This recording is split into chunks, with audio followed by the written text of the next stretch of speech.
Hello students, welcome to the lecture series of constitution of India.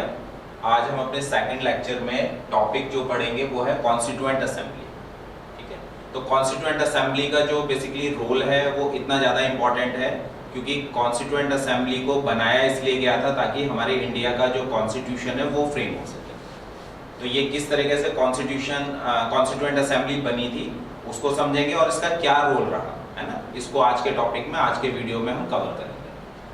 देखिए, on the basis of the framework provided by the cabinet mission, हमारे India में 1946 से पहले एक cabinet mission England के द्वारा भेजा गया था, ब्रिटिश पार्लियामेंट के द्वारा भेजा गया था।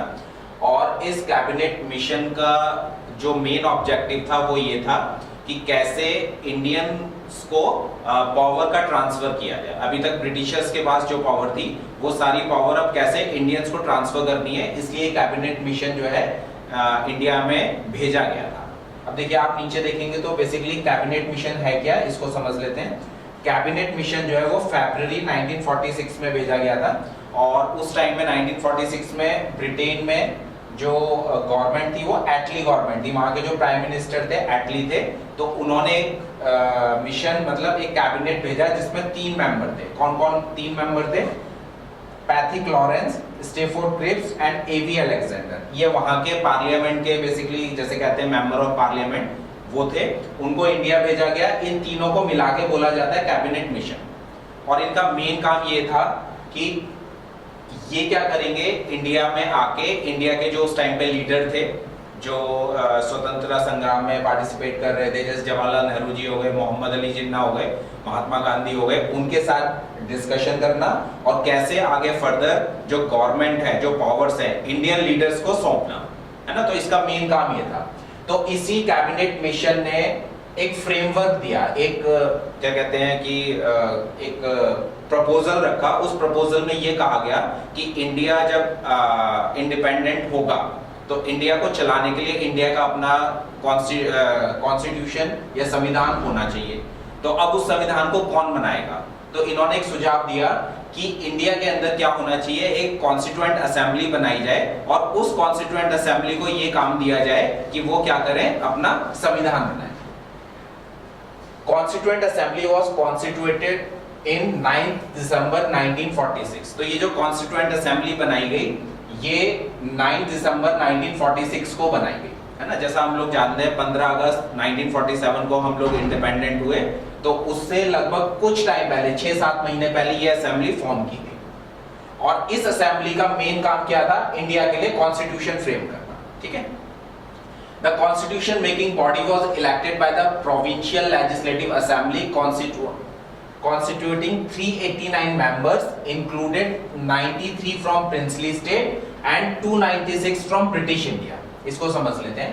ये जो कॉन्स्टिट्यूएंट असेंबली स्टार्टिंग में बनाई गई 9 दिसंबर 1946 में, इसमें टोटल 389 मेंबर्स थे। और ये 389 मेंबर्स जो है, जो अनडिवाइडेड इंडिया था, हर एक राज्य से या हर एक प्रोविंस से ये लोग जो है रिप्रेजेंट कर रहे थे।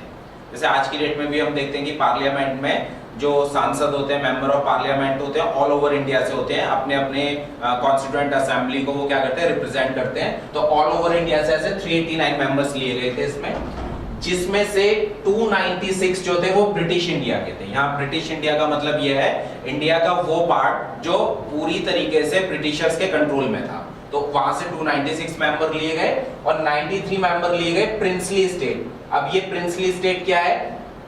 एक्चुअल में ये जो प्रिंसली स्टेट्स हैं ये भी ब्रिटिशर्स के अंडर में है, लेकिन यहाँ पे जो राजा है वो अभी भी क्या कर रहे हैं, राज्य कर रहे हैं। लेकिन वो राजा किसके अंडर में काम कर रहे हैं? वो ब्रिटिशर्स के अंडर में काम कर रहे हैं। तो ऐसे राज्यों को बोला गया है प्रिंसली स्टेट। ठीक है। The seats of the British Indian province and provincial states were allotted in proportion of their respective population। अब इंडिया के अंदर उस टाइम पे जितनी भी कास्ट थी उसके बेसिस पे बेसिकली पॉपुलेशन के बेसिस पे इसमें रिप्रेजेंटेशन था।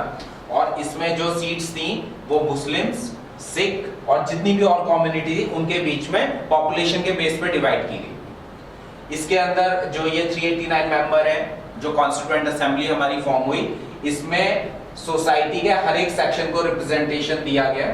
है ना। उसमें वुमेन के लिए भी सीट रिजर्व थी। उसमें मैंने ये बता दिया कि अलग अलग जो रिलीजन थे उनमें पॉपुलेशन के आधार पे सीट्स रिजर्व थी, ठीक है। द फर्स्ट मीटिंग जो हुई कॉन्स्टिट्यूएंट असेंबली की वो दिसंबर 9, 1946 को हुई। मतलब जिस दिन ये बनाई गई उसी दिन पहली मीटिंग इसकी हुई और न्यू दिल्ली के अंदर हुई। इसमें डॉक्टर सच्चिदानंद जो थे उनको इंटरिम मतलब टेम्परेरी प्रेसिडेंट बनाया गया। 2 दिन के बाद फिर मीटिंग हुई जिसमें डॉक्टर राजेंद्र प्रसाद जो थे इनको कॉन्स्टिट्यूएंट असेंबली का प्रेसिडेंट इलेक्ट किया गया, है ना। कॉन्स्टिट्यूएंट असेंबली का प्रेसिडेंट, देश का भी प्रेसिडेंट इनको इलेक्ट नहीं किया गया। वो कब किया गया? वो कॉन्स्टिट्यूशन बनने के बाद किया गया, ठीक है। उसके अलावा जो एच.सी. मुखर्जी थे इनको वाइस प्रेसिडेंट जो है चूज किया गया। अब देखिए जब ये कॉन्स्टिट्यूएंट असेंबली बन गई 389 मेंबर्स आ गए तो इसमें वेरियस कमेटीज बनाई गई। तो 8 इंपॉर्टेंट कमेटी थी, इनके नाम हम लोग एक बार देख लेते हैं। Constitution making union power committee, union constitution committee, provincial constitution committee, drafting committee, advisory committee on fundamental rights and minorities, rules of procedure committee, states committee and Jawaharlal Nehru steering committee. जो इसमें सबसे इंपॉर्टेंट कमेटी है वो है drafting committee, क्योंकि हम constitution के framing की बात कर रहे हैं। तो ये जो ड्राफ्टिंग कमेटी है इसमें ये सबसे इंपॉर्टेंट है संविधान बनाने के रूप से। ऑन 29 अगस्त 1947 देखिए अब डेट क्या आ रही है यहाँ पे 29 अगस्त आ रही है, मतलब हम लोग इंडिपेंडेंट हो चुके हैं। उसके बाद है ना This Constituent Assembly set up as a drafting committee under the chairmanship of Dr. B.R. Ambedkar to prepare draft of Constitution for India. 29 अगस्त 1947 को ये कमेटी बनाई गई, ड्राफ्टिंग कमेटी। इसके चेयरमैन बनाए गए डॉक्टर बी आर अम्बेडकर और इसी कमेटी को बेसिकली ये रिस्पॉन्सिबिलिटी दी गई कि अब आपको क्या करना है, इंडिया का कॉन्स्टिट्यूशन जो है, संविधान जो है वो तैयार करना है। बाकी ये जो कॉन्स्टिट्यूएंट असेंबली है इसने इंडिया का कॉन्स्टिट्यूशन तो फ्रेम किया ही, इसके साथ और क्या क्या इसके इंपॉर्टेंट फंक्शन थे वो एक बार देख लेते हैं। तो पहला है फ्रेमिंग द कॉन्स्टिट्यूशन, सेकंड है enacting law and involve in the decision making process. कई तरह के ऐसे लॉ बनाने का भी काम इसको दिया गया जो आगे चल के इंडिया के लिए डिसीजन ले सकते थे। इसके अलावा नेशनल फ्लैग को इसी कॉन्स्टिट्यूएंट असेंबली ने, इसी संविधान सभा ने अडॉप्ट किया जुलाई 22, 1947 को। It also accepted and approved India's membership of the British Commonwealth in May 1949. India जो है ब्रिटिश कॉमनवेल्थ का मेंबर रहेगा। तो ये भी किसने डिसाइड किया? ये कॉन्स्टिट्यूएंट असेंबली ने ही डिसाइड किया। इसके बाद it elected Dr. Rajendra Prasad as the first president of India on January 24, 1995. ये हम जानते हैं 26 जनवरी 1950 को हमारा संविधान पूरे इंडिया में लागू हुआ था। उससे 2 दिन पहले 24 जनवरी को जो डॉक्टर राजेंद्र प्रसाद थे, कॉन्स्टिट्यूएंट असेंबली के जो प्रेसिडेंट थे, उनको अब देश का राष्ट्रपति नियुक्त किया जाना था, तो इनको इलेक्ट किया गया। उसके अलावा नेशनल एंथम और नेशनल सॉन्ग की बात करें तो ये भी 24 जनवरी को अडॉप्ट किए गए कॉन्स्टिट्यूएंट असेंबली के द्वारा।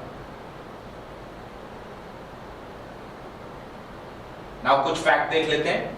The assembly met in session open to the public for 166 days spread over a period of 2 years, 11 months and 18 days before adopting the constitution। जैसा मैंने अभी बताया कि इस कॉन्स्टिट्यूएंट असेंबली का मेन काम था हमारे इंडिया के लिए कॉन्स्टिट्यूशन को फ्रेम करना। तो हमारे इंडिया का जो कॉन्स्टिट्यूशन फ्रेम हुआ या ड्राफ्ट हुआ उसको बनने में लगभग 3 साल लगे, 2 years, 11 months and 18 days। तो कॉन्स्टिट्यूएंट असेंबली ने जो ड्राफ्टिंग कमेटी थी कॉन्स्टिट्यूएंट असेंबली में doctor B R Ambedkar chairman थे, तो उस कमेटी ने लगभग 3 साल लिए और उसमें इन 3 साल में ही 166 डेज जो है पब्लिक के लिए, इंडियंस के लिए ओपन सेशन रखे गए थे कि अगर कोई भारतीय जो है वो कॉन्स्टिट्यूशन बनाने में अपने को सजेशन दे सकता है तो वो सजेशन लोगों से भी लिए थे, ठीक है। It was finally passed and accepted on November 26, 1949। हमारा कॉन्स्टिट्यूशन बनके तैयार हो गया। 26 नवंबर 1949 को कॉन्स्टिट्यूएंट असेंबली ने उसको पास कर दिया, अडॉप्ट कर लिया, लेकिन इंडिया में भी उसको लागू नहीं किया गया, ठीक है।